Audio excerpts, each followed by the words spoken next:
Welcome to our YouTube channel. This is Cry Aloud Messengers, and I'm your host, Sister Edith Zombe.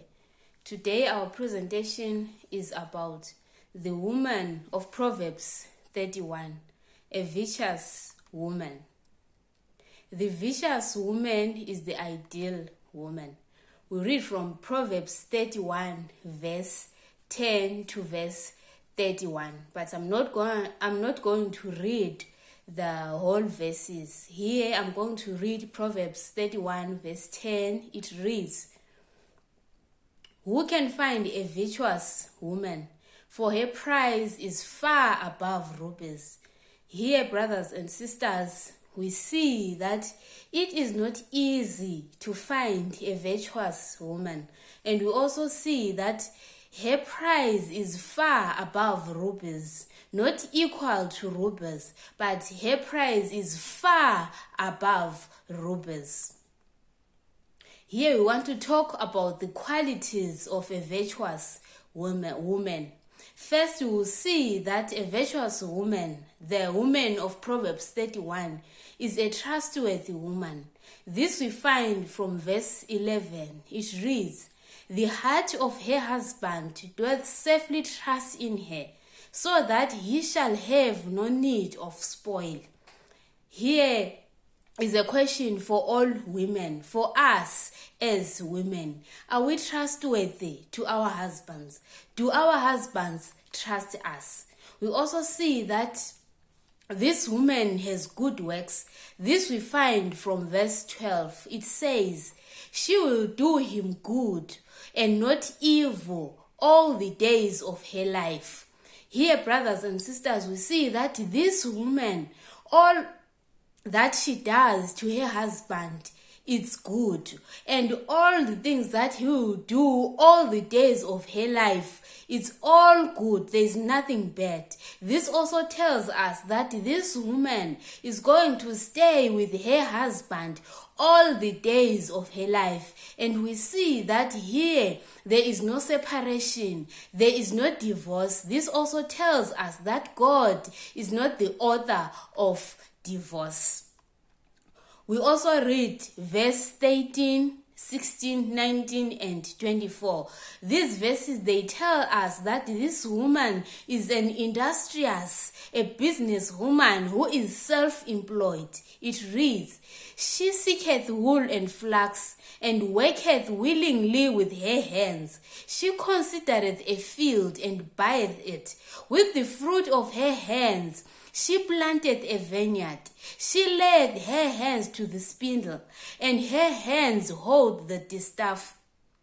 She maketh fine linen, and selleth it, and delivereth girdles unto the merchants." Here we see that this woman is not lazy, but she is a hard-working woman.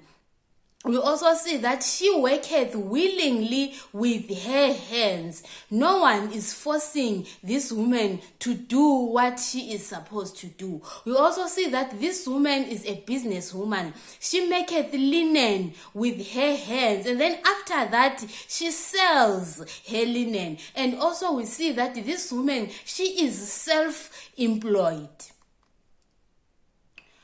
We also read from verse 14. It says, "She is like the merchant's ship. She bringeth her food from afar."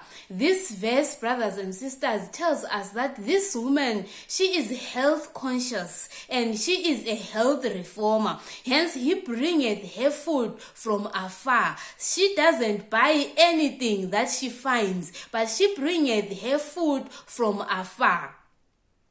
We also read from Christian Education, page 19. It reads, "There are very many girls who have married and have families, who have but little practical knowledge of the duties devolving upon a wife and a mother. They cannot cook, but they can read and play upon an instrument of music. They cannot make good bread, which is very essential to the health of the family. They cannot cut and make garments, for they did not learn how to do these things. They did not consider these things essential. And they are, in their married life, dependent as their own children upon someone to do these things for them. It is this inexcusable ignorance in regard to the most needful duties of life which makes very many unhappy families. Here, brothers and sisters, we see that the quotation is telling us that there are many girls who have married and they have families, but at the same time you find out these girls, they don't have practical knowledge such as making bread, making good garments, and some other things such as cleaning and washing. You find out that not knowing to do these household duties, it results in many unhappy families. You find out that a woman, she is a mother and she is a wife at the same time, but she does not know how to do these things. She depends on someone to do these things for her. She depends from the maid, the house helps, to wash, to cook, and even to clean the house for her. From verse 15 and verse 20, we find out that this woman is an early riser, a hard worker, and cares for others, the needy. It reads, "She riseth also while it is yet night, and giveth meat to her household, and a portion of her maidens. She stretcheth out her hand to the poor. Yea, she reacheth forth her hands to the needy." Here, brothers and sisters, as we already said, that this woman, she is not lazy. She is a hard worker and she cares for the needy. She does not wait for the needy to come and beg from her, but where she sees needs, she stretcheth forth her hands and help. We also see from verse 14 that this woman, she is physically fit and exercise. It says, "She getteth her loins with strength and strengthen her arms." We'll also read from verse 18. It says, "She perceiveth that her merchandise is good. Her handle goeth not out by night. Her candle goeth not out by night." Here, brothers and sisters, we find out that this woman, she is an economic woman and she is protective. We also see that this woman, what she touches with her hands, what she makes, as we already say, that she maketh fine linen. She makes good stuff, and after doing that, she sells her stuff. We will also read from Adventist Home, page 46. It reads, "Here are things which should be considered. Will the one you marry bring happiness to your home? Is she an economist? Or will she, if married, not only use all her own earnings, but all of yours to gratify vanity, a love of appearance? Are her principles correct in this direction?" Here, brothers and sisters, it's a point to consider that when you marry, will you marry someone who will bring happiness to your home? Speaking to those who are already married, are we not spending this money that God has given us to gratify a vanity, a love of appearance? Today, us as women, we love this love of appearance, this beauty, so that people, they can see us, that we are moneyed, buying all those weaves, all those iPhones, putting nails, and the love of fashion. Are we not that kind of ladies that we are today? We will also read from verse 21 and 22. It says, she is not afraid of the snow for her household, for all her household are clothed with scarlet. She maketh herself coverings of tapestry. Her clothing is silk and purple. This, brothers and sisters, shows us that this woman of Proverbs 31, she is always prepared and she is a modest dresser. We also read from verse 25 and verse 26. It reads, strength and honor are her clothing, and she shall rejoice in time to come. She openeth her mouth with wisdom, and in her tongue is the law of kindness. Here we find out that this woman, she is honorable and full of wisdom, and she is kind. We see that this woman, she openeth her mouth with wisdom. She does not just open her mouth. She does not have time of gossip and lying, but whenever she opens her mouth, she opens her mouth with wisdom, and in her tongue is the law of kindness. Are we kind today as women? How do we open our mouth?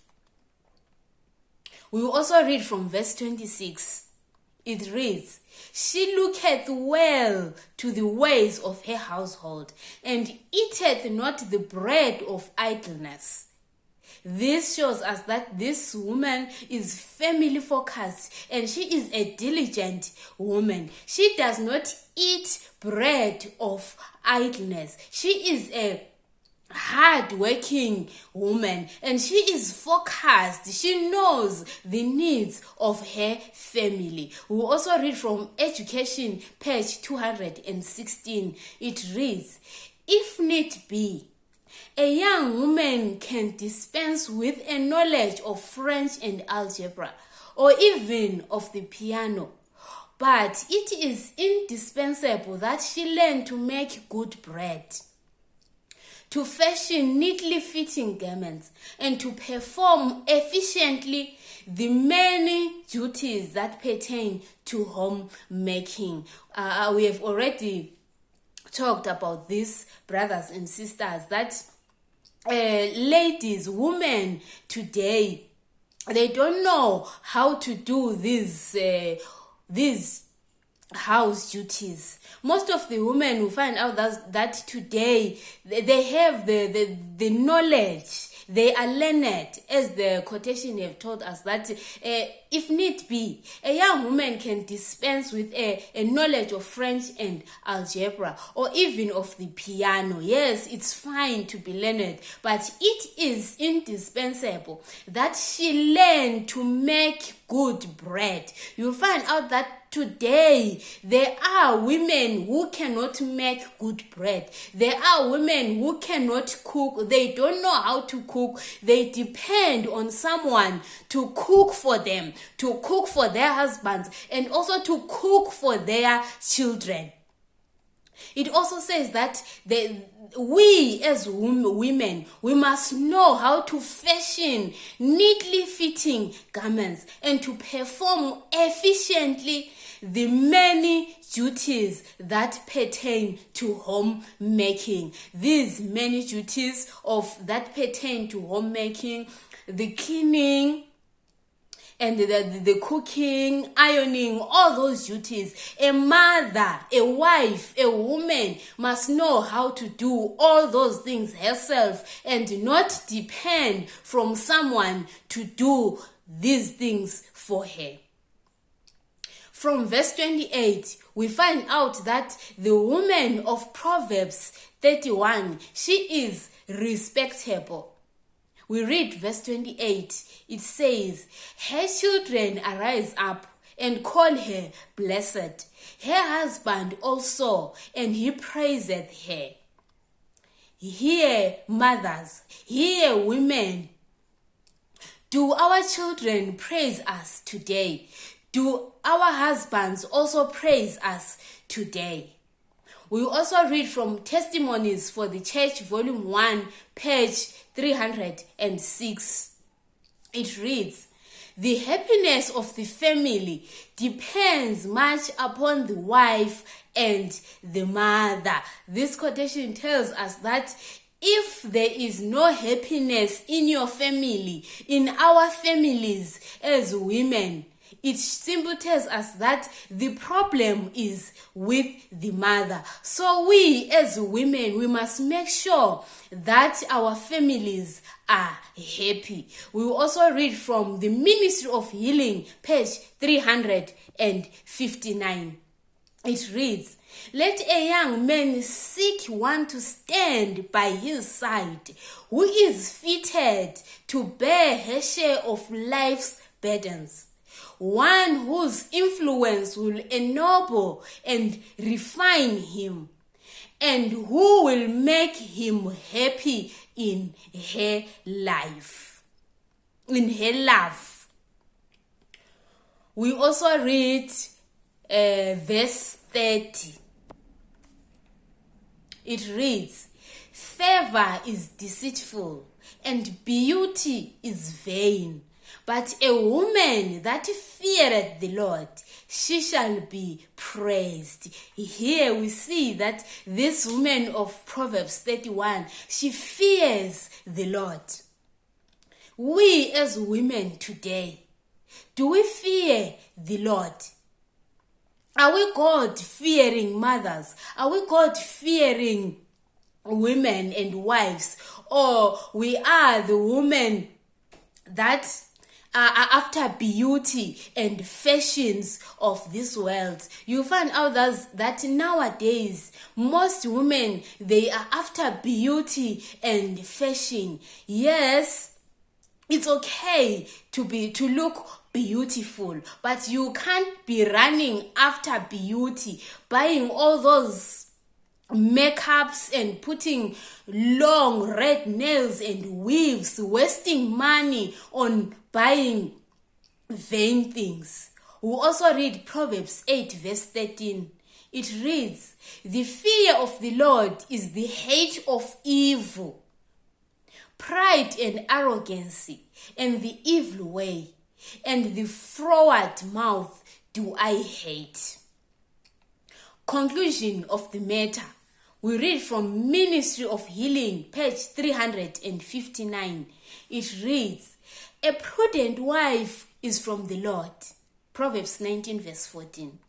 "The heart of the husband doeth safely trust in her. She openeth her mouth with wisdom, and in her tongue is the law of kindness. She looketh well to the ways of her husband, and eateth not the bread of idleness. Her children arise up and call her blessed, her husband also, and he praiseth her, saying, Many daughters have dined virtuously, but thou excellest them all." Proverbs 31 verse 11, 12:26 to verse 29. "He who gains such a wife findeth a good thing, and obtaineth favor of the Lord." Here, brothers and sisters, may it be our prayer as mothers, as women, that we be like this woman of Proverbs 31. For more information, contact our admins at Cry Aloud Messengers. God bless.